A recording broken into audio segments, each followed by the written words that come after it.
এখন জাস্ট মিনিটের মধ্যে এরকম অ্যানিমেশন তৈরি করে ফেলতে পারবেন একটি পাওয়ারফুল প্লাগইনের মাধ্যমে। আর এর সাথে এই প্লাগইনটি আমারই বানানো। আর জাস্ট এখানে ChatGPT যেটা প্রম্পট দিতে পারেন যে আপনার কী লাগবে, কী অ্যানিমেশন লাগছে, আমি লিখলাম create animation of car running on highway city. আর তখন আমার একটা অ্যাপের একটা কানেকশন লিঙ্ক আছে, এটা কানেক্ট করে দিলাম ChatGPT-র সাথে। অ্যান্ড প্রম্পট দেওয়ার পরে জাস্ট এটা শুরু করে দেবে অ্যানিমেশন তৈরি করা। কিছু টাইম লাগবে, কিছুক্ষণ, আমি এটা স্কিপ করে দিচ্ছি। আর অ্যাপ্রুভ করার পরে এখানে দেখবেন যে অ্যানিমেশন সব অটোমেটিক ক্রিয়েট হয়ে যাবে। জাস্ট প্রম্পট পেস্ট করে একটা জেএসএস কোড যেটা রান হয় ব্যাক এন্ডে। দেখেন একটা সুন্দর একটা অ্যানিমেশন ক্রিয়েট হয়ে গেছে, পিছনে বিল্ডিংস, রোড। কিন্তু এখনও কিছু মাইনর ইরর আছে, যেমন পজিশনগুলো ঠিক জায়গায় নেই, এগুলো নিজেই একটু টুইক করে চেঞ্জ করতে হবে, কারণ এতটা অ্যাকুরেট হয় না যে সব কিছু একদম অ্যাকুরেট বসাবে। জাস্ট কিছু জিনিস চেঞ্জ করে নিতে নিলে বেটার। এখানে আমি চেঞ্জ করে দিয়েছি, গাড়িগুলো আউট ছিল। দেখেন একটা পারফেক্ট একটা সিনেমেটিক অ্যানিমেশন হয়ে গেছে জাস্ট মিনিটের মধ্যেই। এরপর চাইলে আমি যেটা ইউজ করছি তখন এটা প্লাস অ্যাকাউন্ট, এখন একটা ফ্রি অ্যাকাউন্ট ইউজ করতেছি, কারণ ChatGPT প্লাস আর ফ্রির মধ্যে একটা ডিফারেন্স আছে। আর ChatGPT ফ্রি ইউজ করতে অনেক রকম জিএসএস কোড ইউজ করতে হবে। জিএসএস কোড এখানে এসে পেস্ট করে দিলেই সেম প্রসেস একটা অ্যানিমেশন তৈরি হচ্ছে, বাট এটা একটু আগের থেকে একটু কোয়ালিটি একটু ডাউন হবে।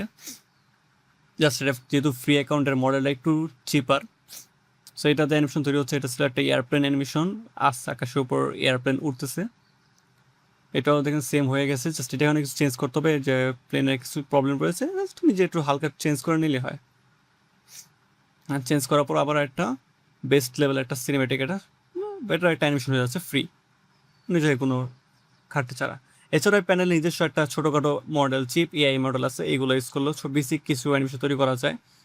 জাস্ট এই অ্যানিমেশনে জাস্ট বেসিক কিছু অ্যানিমেশন বললে, যেমন একটা create a ball bouncing animation, and এটা দিলেই জাস্ট কিছু টাইম লাগবে, একটা বল বাউন্সিং অ্যানিমেশন অটোমেটিক ক্রিয়েট হয়ে যাবে। অ্যান্ড এর সাথে এই প্যানেলের মধ্যে আরও অনেক ফিচার্স রয়েছে, জাস্ট আমি কিছু ছোটো ছোটো ধারণা দিই। যেমন এটা রয়েছে অ্যাসেট, এই অ্যাসেটের মাধ্যমে আপনি যে কোনো স্টক ফুটেজ কালেক্ট করতে পারবেন আপনার প্যানেলে অবশ্যই, অ্যান্ড সেটাকে ডাইরেক্টলি আপনার ইম্পোর্ট করতে পারবেন, সেভ করতে পারবেন। সো আপনার ডাইরেক্ট ব্রাউজ যেতে হবে না, ব্রাউজারে সার্চ করতে হবে না, এখানে জাস্ট এখান থেকে প্যানেল থেকে সব পেয়ে যাবেন।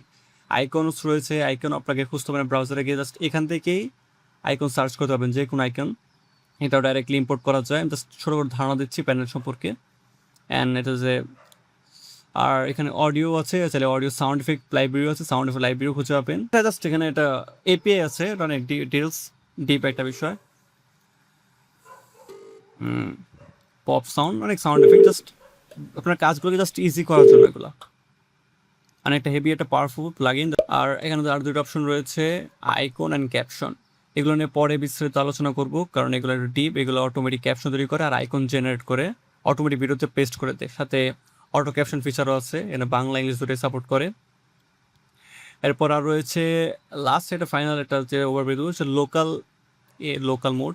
এই মোডে আপনি যে আফটার যে কোনো মোটামুটি কন্ট্রোল করতে পারবেন, text create, shape create, text এখানে প্রপার্টি চেঞ্জ করা, এগুলো জাস্ট এখানে প্রম্পটের মাধ্যমে চেঞ্জ করে ফেলতে হবে। এগুলো তো বাল্ক কাজ, হতো একসাথে অনেকগুলো লেয়ারে যদি কোনো ডিটেলস প্রপার্টি চেঞ্জ করতে, তখন হয়তো কাজে লাগতে পারে। এটা আপাতত দিয়ে রাখছি যার যেভাবে সুবিধা ইউজ করতে পারে। সো এই প্যানেলটা এখনও ডেভেলপিং স্টেজে আছে, খুব সুন এটা রিলিজ করা হবে। জাস্ট ফ্রেমেছে এই পেজ লাইক দিয়ে রাখুন, অন ভেরি সুন এটাকে রিলিজ করা হবে। এবং টেস্টিং পারপাসের জন্য 3-4 জনকে এটাকে ফ্রি দেওয়া হবে, যাতে সেটা টেস্ট করে এটা ডিবাগ কনেক্ট করতে পারে। সো খুব সুন এটাকে রিলিজ করা হবে ইনশাল্লাহ।